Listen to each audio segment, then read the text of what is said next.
Virginia. Virginia. Florida? DC, British Columbia. Wow. Oh. How about you guys? Where are you from? Yeah. Pennsylvania. Welcome here. Where do you go from? Oh yeah. Northern Place. Yeah. DC.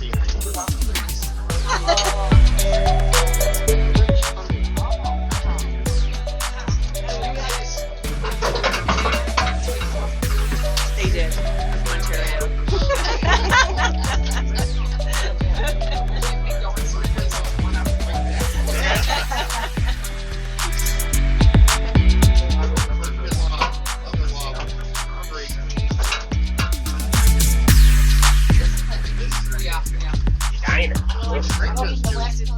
Today, which is the opening weekend of Strawberry Festival.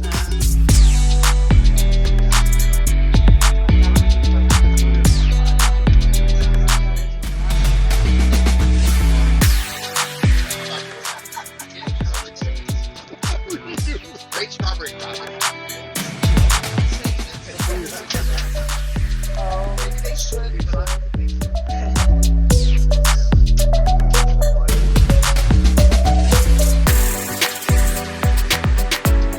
So my name is Pat. I'm your guide here for this agriculture tour. You ladies gonna join us? Hot cookies. We are a commercial farm here. Any farmers on board? No farmers? That's great. That means I can say whatever I want to say. We are a commercial farm. We put the first seeds in the ground in 1695. We're growing stuff every year. Since then, we're one of the oldest continually operating farms in North America. Jim, you got some more folks coming. Okay, I was just gonna look up on the stairs and see. We got kids. All right. All right.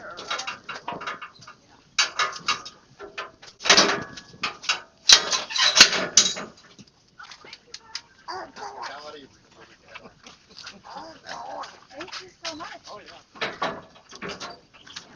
Find a seat. I think you have to go back. Hello. Here, come back, guys. We're like a truck farm here. There's a half an acre, there's 2 acres of that. So there's 38 or 40 different crops that get grown there. Most of the stuff is subject to you pick. You got come here, get out of your car, you go pick it. The rest of the stuff is picked by the farm crew. We sell it through local grocery stores, local restaurants. And we got a Boone Hall farm store up on Highway 17 here. So it's very much like a New Jersey truck farm. Anybody from New Jersey here? Hey, where all those little kids that just got on? Where y'all from? Massachusetts. Where? Boston. Where? Well, right? We moved here from Franklin. Oh, okay. We just moved to Medfield. I didn't want to retire with a snow shovel. Plain and simple. Made a good move this year. Snow to humidity and potential hurricane. And where are you from? Well, then you can get on. You're from where? Wow. You win the long drive award.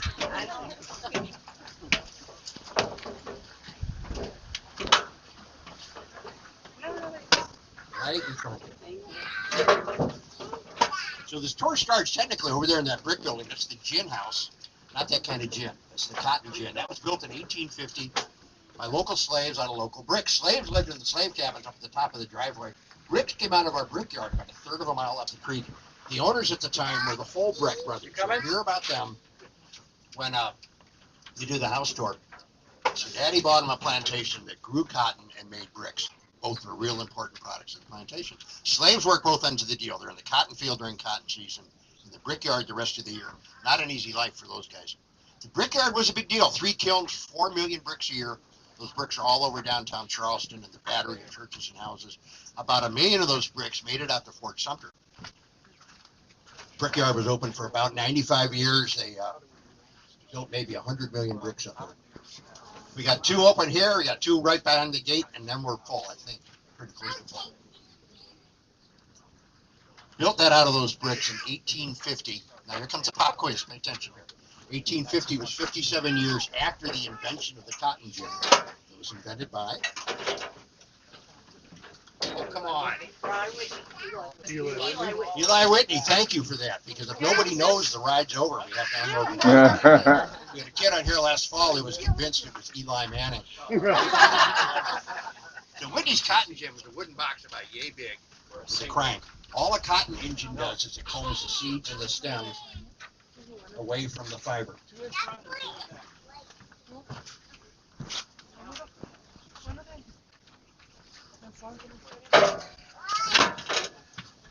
This, of course, is not a wooden box with a crank. That was a high-tech industrial-grade cotton gin, originally mule-driven, ultimately steam-driven. It was a gin for this property, two neighboring properties. From 1850 till they shut it down in 1880 when they got out of cotton. Couldn't make money anymore growing cotton. We were growing cotton the old-fashioned way, picking it by hand. We're landlocked on a 700-acre farm here, competing with farms at the other end of the state, 3,000, 4,000, 5,000 acres, in the very beginnings of mechanization. They could grow a whole lot more cotton a lot cheaper than we could. The price of cotton fell from 32 cents a pound to 3 cents a pound during the cotton crash of 1870. We couldn't grow enough cotton at 3 cents a pound on 700 acres to feed your family, much less make any money. Sold off the equipment. Building's been through a lot of different stuff since then. We just got done doing a rehab on that building last year. Stop in there, take a look at the Cotton Gin Museum on the first floor.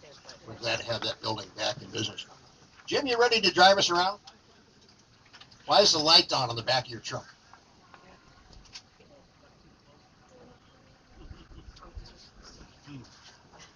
We had a guy rented a truck at the airport, came out here, parked the truck right there. It had one of those key fob things where you can start the thing from remote. He and his family were over in the gift shop eating lunch, and he started his truck. He sat here and ran for 3.5 hours. The Butterflies, it's now called the Conservatory. No butterflies this year. The guy went out of business.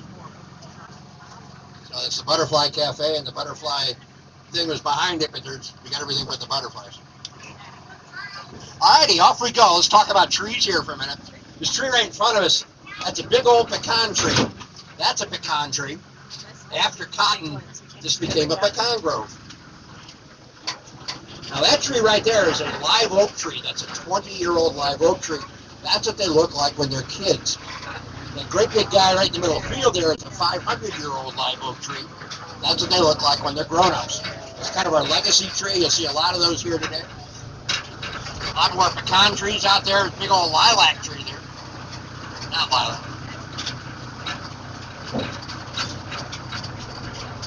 Now coming out of the back of the house here, house tour will bring you out the back door.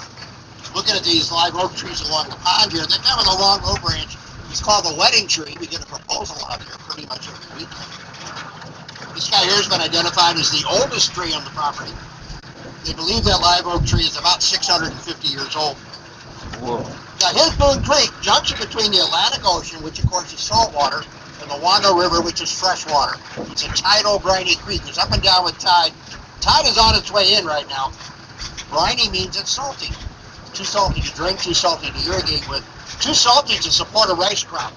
That's why this is a cotton plantation and not a rice plantation. They get all the way out here with the rice growers. They couldn't grow rice because of the groundwater. They had to go with cotton. And it's a shame because all the money was in rice. The rich guys were the rice growers. Cotton was the poor second place cousin. According to Highway Force, though, it's an 8-mile boat ride from our cotton dock down to Charleston Harbor. That's how they got the crops to market. Who saw the movie The Notebook?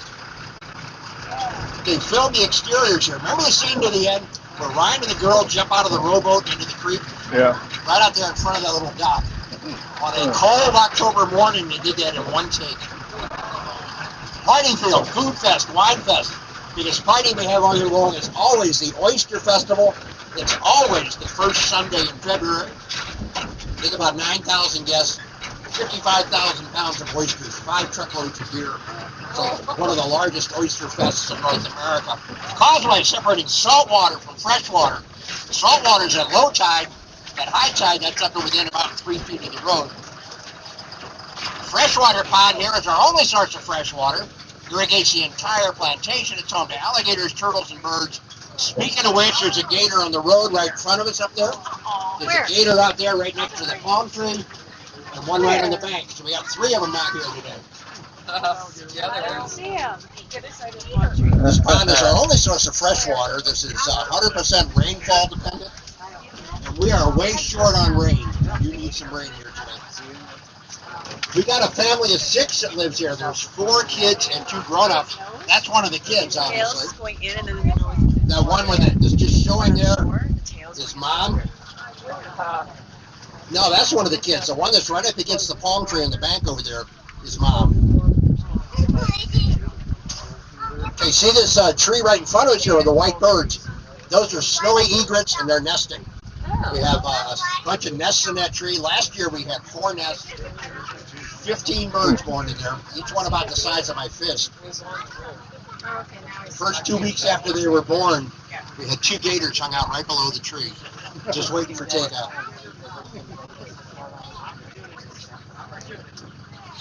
So what happens at low tide, the gators will come out of the freshwater. Gators like freshwater. They can live in salt water, they just don't like it. They'll come out of the freshwater, they'll go over here, they'll look for clams, crabs, shrimp, stranded fish. Then when the tide starts to come back in again, they'll come back over to the freshwater side. Sometimes they just stop on the road. Why don't you scare that guy there?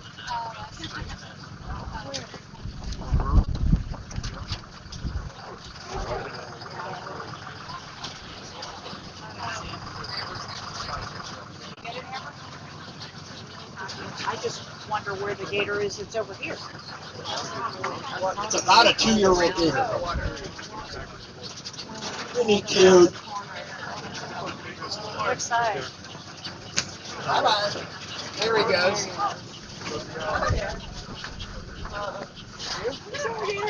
And again, those are the snowy egrets sitting on their nests up there. Those birds will be hatching any day. We're not ready for hatching time.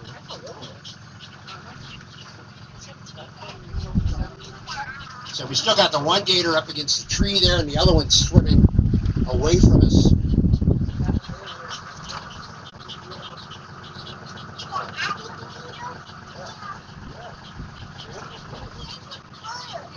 See, that's why you paid all that money to get in here, was to see the gators. Now later on,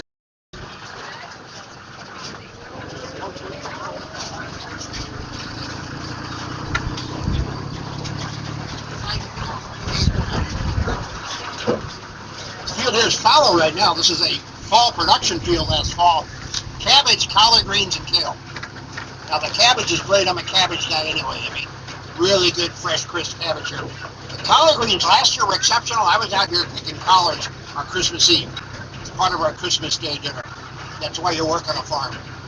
So all you northerners, while you're here from out of town, get some collard greens while you're here. You'll love them. Kale. What can I tell you about kale?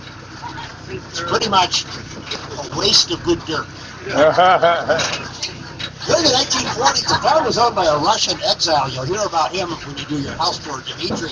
Got divorced in 1942. His cost of divorce was the sale of the brickyard and 700 acres. All that stuff's on the other side of the tree line here. That's not ours anymore. That's a subdivision.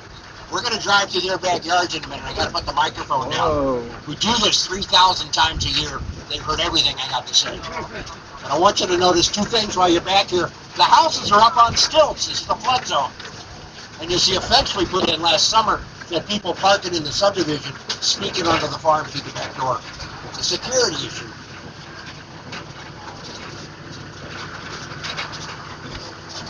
So the brickyard is down on the other side of the pond.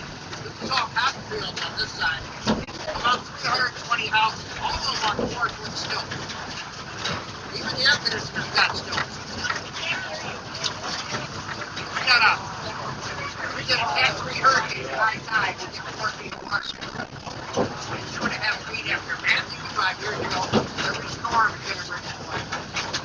There's our fence. I don't like the fence. Get rid of the fence, you get rid of the guy's garage. The water mark from Matthew. Have to make the side of the garage. So when Dimitri sold off the ground to fund his divorce, he sold off the flood zone. He kept the good stuff. Coming up out of the flood zone, this is called the polo field. Back in the cotton era, this is the largest of the cotton fields on the whole farm. When cotton didn't work anymore as a cash crop, the owners went down to Texas in search of an alternate cash crop and came back with pecan trees. They grew really well here. We ended up with around 16,000 pecan trees, 7,000 in this field alone. Pecans were the cash crop for the next 100 years. In fact, at the end of the 1800s, this is the largest pecan grove in North America. Wow. The pecan trees are very little trees, they have little bitty root balls. They don't get along with hurricanes. Hurricane in 1911 knocked over half of those pecan trees. More recently, Hugo came through 1989, took out 900 trees in one night. That was the end of the cash crop for pecans. Little field you see here is normally the cotton crop. Your timing sucks. 10 days ago, we plowed that under. It's a demo crop for the 15,000 school kids that come in through here. They need to know what cotton looks like. They need to go in there and pick some. We'll replant that. That'll be back up in about 35 days. Bee boxes, bee colony here collapsed 9.5 years ago. Bees are in trouble all over North America, not just here. 5 years ago, they did an experiment. They imported a half a dozen hot weather hives from Italy. Those hives came with 95,000 bees. They put them all over the farm and let them go. Went back and looked at the end of the summer, and they were doing just fine. They're making honey, they're making baby bees, and they're not dying at nearly the same rate as the domestic bees. They talk funny, but they're doing fine. We're back up to 51 active hives and over a million bees. Palm trees, particular species called the palmetto tree. That's our state tree. It's on the state flag. That tree is a natural home to a wonderful little critter we call the flying palmetto bug, which is South Carolina's sweet talk for a big old ugly flying cockroach. Yeah. There's the indigo field. That's another demo crop for the school kids. Indigo is the original cash crop on the plantation. It's important those kids know what that looks like. I'll tell you what indigo is good for in a few minutes. That was the indigo field. Wildlife here was primarily white-tailed deer. White-tailed deer living on a farm. Got a pretty good deal. Free food. Get into the crops. We got overrun by deer to the point that we had a deer problem. Coyote migration 12 years ago resolved the deer problem. Now we got a coyote problem. We got fox, we got possum, got the occasional skunk. Got lots of wild geese and wild turkeys. Lots of, we got red-tailed hawk, we got a pair of bald eagles on the property. I'll show you their nest in a little while. We have snakes. We have 35 different kinds of snakes that live with us here on the farm. Only 6 of which are venomous. Only one kind has been known to drop from trees. Mostly on the right. Hey, crop rotation. We got turkeys over here. We got 8 kinds of tomatoes, peppers, sweet corn, onions, okra, kale, broccoli, cabbage, eggplant, blueberries, strawberries, blackberries, all sorts of melons, such as squash, grapes, peaches, sunflowers, and of course collard greens. Now 40% of that is you pick. The rest of it goes to local restaurants, local grocery stores, and there's a Boone Hall farm store up on Highway 17. So after cotton, pecans became the cash crop. They put those trees everywhere they could. They couldn't put them back here though, because there's floods. Pecan trees don't grow good where it floods. They had nothing else to put back here. They just let it go. This is old forest regrowth. Pretty much what it looked like when they settled here in 1680. But before you can grow any kind of the cash crop, you got to clear the timber. To clear the timber, you need a source of revenue to pay your crew. To clear the timber, the revenue came from that original crop of indigo. Indigo came over from Africa where the earliest slaves. Do pretty good in the woods. You let it grow till it blossoms. Then you cut it down, you soak it for a couple of weeks, take it out of Charleston Harbor and sell it to the British. They ship it back over to England. You squeeze it hard enough, it turns into dark blue indigo dye. The British bought 90% of the worldwide indigo crop every single year. They used it as dye for their Army and Navy uniforms. And that's pretty much how they survived here for the first 40, 50 years while they cleared the timber. They spent 100 years trying to make a buck at the commercial farm. They never starved to death, but they never got anywhere. Boone was a terrible farmer. Didn't make any money for 100 years till one of the great grandkids put in cotton, then everything was okay. In the fall these days, we get up the hay wagons, we load them up full of kids, and we have Pumpkin Festival. This year we ran 110,000 kids through here in the month of October. During the daytime, it's mini kids. At nighttime, you got to be over 12. It's fright night. Big kids bring your gates to get them lost in the corn maze. We open up the spook house, we open up the graveyard. The kids are here the whole month of October, they love it. Then they go home. I love it. This is the little kid hayride. There's also a big kid hayride, a whole different kind of hayride. Different level of angst. Got to be over 12 to get on there. Yeah. Only runs at night. We're coming up on another demo crop field. This is longleaf pine. This is one of the things they use when they're making those gullah baskets. It's a demonstration field for that. And then through the trees up here, you'll see all the hoo-ha going on with Strawberry Festival. Now, normally we make our run up there, but we can't get up there today because of the traffic. Yeah. This Henderson Store, that's actually a movie set. Y'all remember the Roots movies, right? The sequel Yeah. was a movie called Queen. Holly Berry's breakthrough movie was filmed on the steps of Henderson Store.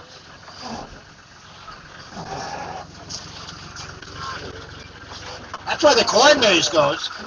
Folks who run the place figured out parents should pay good money to lose their children. Okay. That makes sense.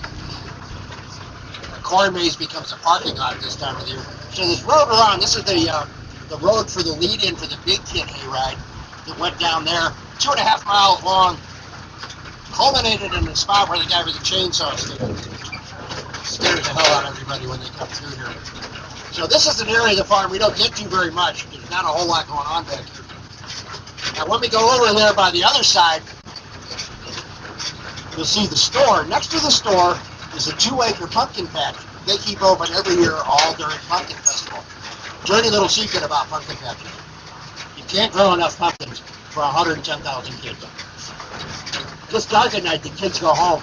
We got 4 trailer loads of pumpkins from New Mexico.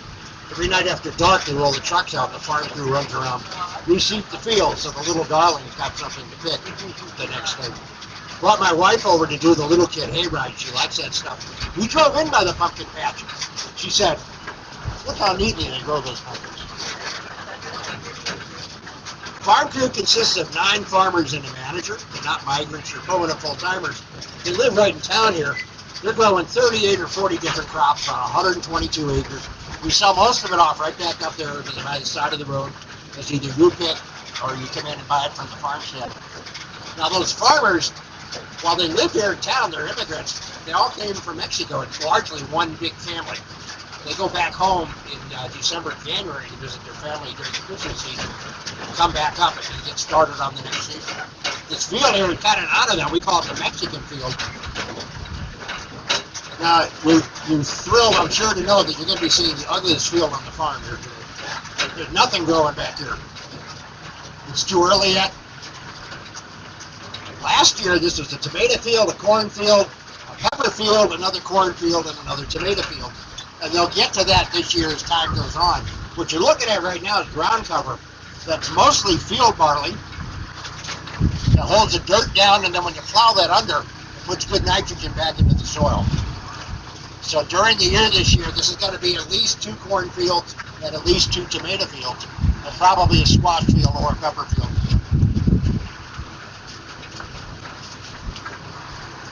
Now all of this, you keep seeing, you see some irrigation ditches. All the irrigation ditches were dug by slaves pre-Civil War. That's how they moved the water all around the farm. We still use the ditches as irrigation, although we got pumps now to pump the water around.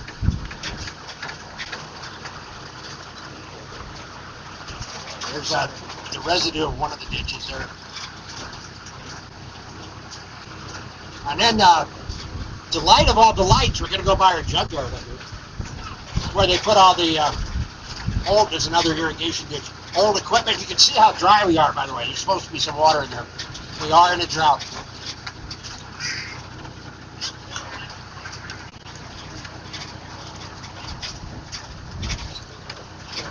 A lot of Halloween stuff. When it's not Halloween season, this is where they park a bunch of the equipment. Old carts and wagons. Basically anything you think you might need when you're running up. There's no vehicles here that aren't covered. It's not a rain cover, okay? Yeah.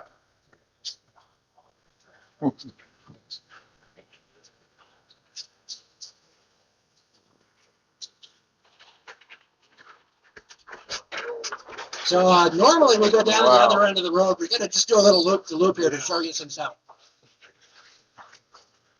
So this is the gin house. That got remodeled about 3 years ago. This building here was added to it. That's a warming oven for the caterers. We're a wedding farm here. We do about 200 weddings a year. The formal gardens on the other side of those hedges here. The whole front of the house, take some time up there, taking out the gardens.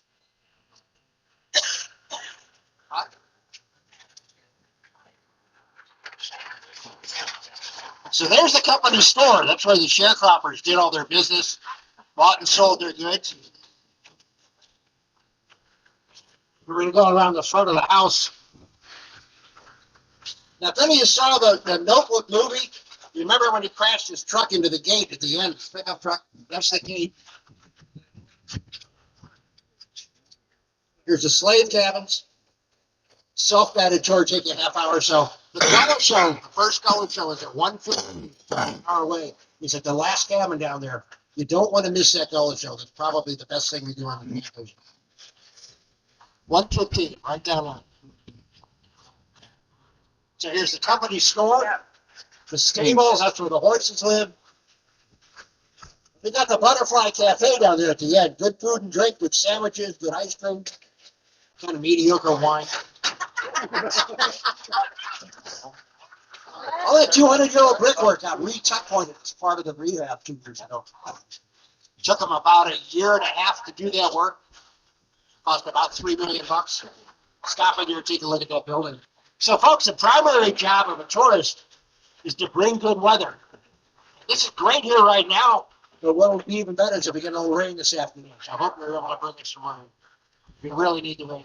Now, we're going to pull up and throw the stairs down. Please be careful getting down the stairs.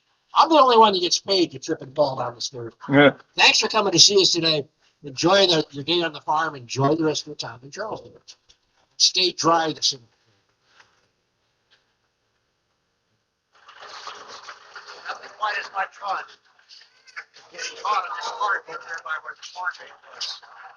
Thunderstorm.